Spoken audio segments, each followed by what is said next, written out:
ఈరోజు మనుషులందరూ క్రైస్తవ్యంలో దాదాపు 95% మంది ఏం నమ్ముతున్నారో తెలుసు కదా, నేను పుట్టుకతో పాపిని. అవునా కదా? క్రైస్తవులంతా, అసలు మనుషులంతా పుట్టుకతో పాపులు. క్రైస్తవులందరూ పుట్టుకతో మేము క్రైస్తవులు. అర్థమైంది లేదా? క్రైస్తవుడు అంటే పరిశుద్ధుడు, అంతే కదా? క్రైస్తవుడు అంటే ఎవరు? రాజులైన యాజక సమూహము, ఏర్పరచబడిన వంశము, దేవుని సొత్తైన ప్రజలునై ఉన్నారు. నిజంగా ఈ క్రైస్తవుడు క్రీస్తు యేసులోనికి బాప్తిసం పొందిన తరువాత పరిశుద్ధుడా? దేవుని సొత్తైన ప్రజన? పుట్టుకతోనేనా? మనము ఆయన పిలుపుకు లోబడి ఎప్పుడైతే బాప్తిసం తీసుకుంటామో అప్పుడు మనం క్రైస్తవులం అవుతాం తప్ప క్రైస్తవ కుటుంబంలో పుట్టినోడు క్రైస్తవుడు కాదు. క్రైస్తవ్యం అనేది వంశపారంపర్యం కాదు. అంటే మనస్సును మార్చుకున్న తర్వాత నువ్వు క్రైస్తవుడిగా పిలువబడతావు. దేనికోసం? పాప క్షమాపణ నిమిత్తం ఎప్పుడైతే బాప్తిసం తీసుకుంటావో అప్పటి నుంచి క్రైస్తవుడిగా పిలువబడతాం. మనం చెప్తున్నాడు, నేను పాపములో పుట్టినవాడను, నేను పాపములో పుట్టినవాడను, పాపములోనే నా తల్లి నన్ను గర్భమున ధరించెను, నా తల్లి నన్ను గర్భము ధరించెను. ఈ వాక్యాన్ని బట్టే మెజారిటీ ఆఫ్ ద క్రిస్టియన్స్, ఈరోజు ఎక్కువ మంది ఈ మాటను బట్టి ప్రతి మనిషి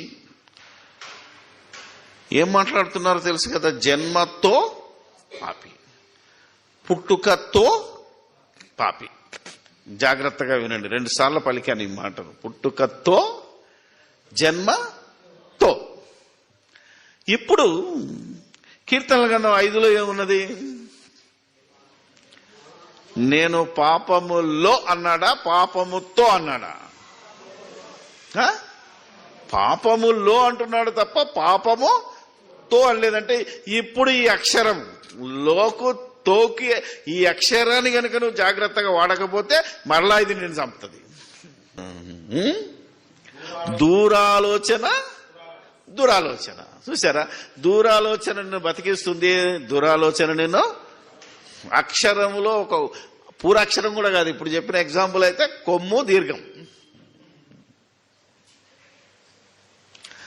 ఈ విధంగా సత్యవాక్యమును సరిగా విభజించి ఉపదేశించువానిగాను నిన్ను నీవే దేవునికి కనపరుచుకోమని తిమోతికి రాసిన 2వ పత్రిక 2వ అధ్యాయం 15వ వచనంలో ప్రతి దైవజనుడికి, ప్రతి క్రైస్తవుడికి సిలువ వేయబడిన క్రీస్తు ప్రకటించాడు, ఆజ్ఞాపించాడు.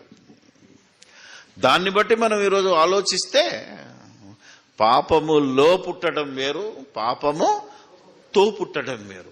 ఇప్పుడు మనం ఆలోచించినట్టయితే దావీదు పుట్టిన కాలంలో లోకములో పాపమున్నదా, లేదా వాళ్ళ అమ్మ పాపము చేసి కన్నదా? ఆలోచన చేయాలి. ఇప్పుడు ధర్మశాస్త్రమును ఎప్పుడైతే అమల్లో ఉందో, అమల్లో లేదో, ధర్మశాస్త్ర కాలంలోనూ ఇప్పటికీ లోకంలో ఏమున్నది?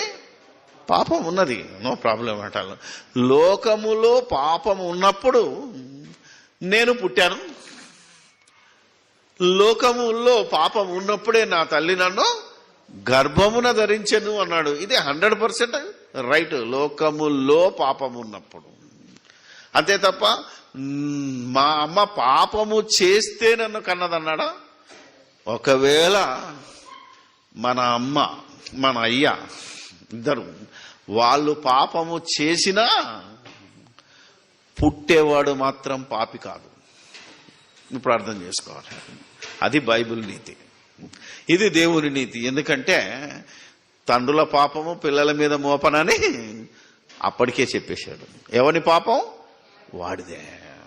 అమ్మ నాన్న చేసిన పాపం వాళ్ళిద్దరూ, ఒకవేళ మీ తల్లో నీ తండ్రో వ్యభిచారం చేసినా నువ్వు మాత్రం పాపివి కావు అంటున్నాడు దేవుడు. ఎందుకంటే ఆ దేవుని సంకల్పం ఏంటో, ఆ దేవుని యొక్క గొప్పతనం ఏంటో, ఆ దేవుని యొక్క పరిశుద్ధత ఏంటో ఈరోజు మనుషులు అర్థం చేసుకొని ఆయనను మహిమపరచగలిగి ఉంటే నేటి క్రైస్తవ్యం ఈరోజు ఈ స్థితిలో ఉండేది కాదు. ఇలా మనం ఆలోచిస్తే పాపము చెయ్యని వారెవరు అని గనక మనం మాట్లాడితే మత్తయి సువార్తలోకి వెళ్తే ఒక దగ్గర యేసు ప్రభు దగ్గరికి ఏమవుతాడు, చిన్నపిల్లలను తీసుకొని వచ్చి వాళ్ళు ముందుకు వస్తుంటే శిష్యులు ఆటంకపరుస్తారు. అప్పుడు ఏం చేస్తాడు ఆయన, చిన్నపిల్లలు నా యొద్దకు రానివ్వండి, పరలోక రాజ్యము వారిదే. అంటే పుట్టిన బాబు పాప పరిశుద్ధుడా? ఇప్పుడు చెప్పాలి, జన్మతో పాపి అంటే మరి ఏం చేయాలి, అతను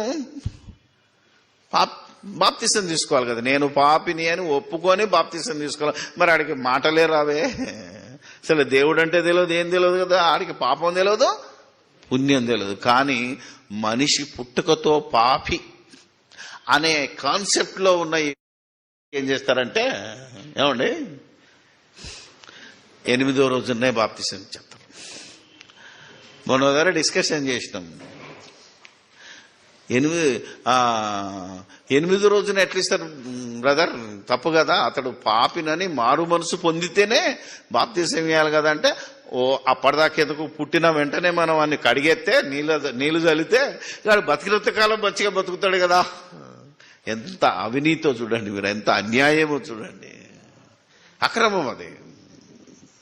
ఈ పుట్టుకతో పాపి అనే కాన్సెప్ట్ వచ్చింది కనుకనే సమాజంలో 8వ రోజు బాప్తిసం ఇచ్చేస్తారు. జ్ఞానస్నానం అంటారు దాన్ని.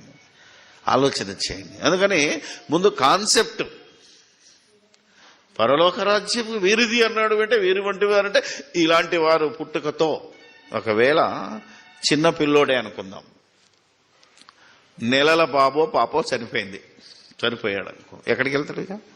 నిజంగా పాప అయితే ఎక్కడికి వెళ్ళాలి? నరకానికి వెళ్ళాలి. మరి ఎంతమంది చిన్నపిల్లలు కడుపులో చచ్చిపోతున్నారు? వీళ్ళందరినీ నరకానికి పంపిస్తే దేవుడు అన్యాయస్తుడా న్యాయస్తుడా? అన్యాయస్తుడు. చెయ్యకుండా కూడా చేసి పాపము చేసి నువ్వు దేవుడు అనుగ్రహించి చెయ్యనుని కూడా నరకానికి వెళ్తే దేవుడు అన్యాయస్తుడు. అలాంటి దేవుడిని మనం నమ్మకూడదు.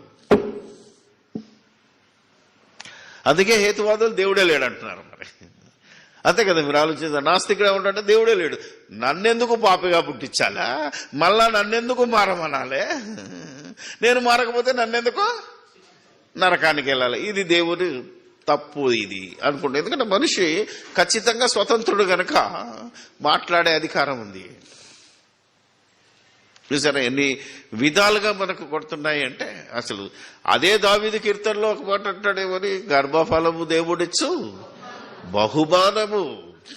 చూసారా లేదా, దేవుడిచ్చు బహుమానము. దేవుడిచ్చే బహుమానము పాపముతో ఉంటుందా పరిశుద్ధతో ఉంటుందా?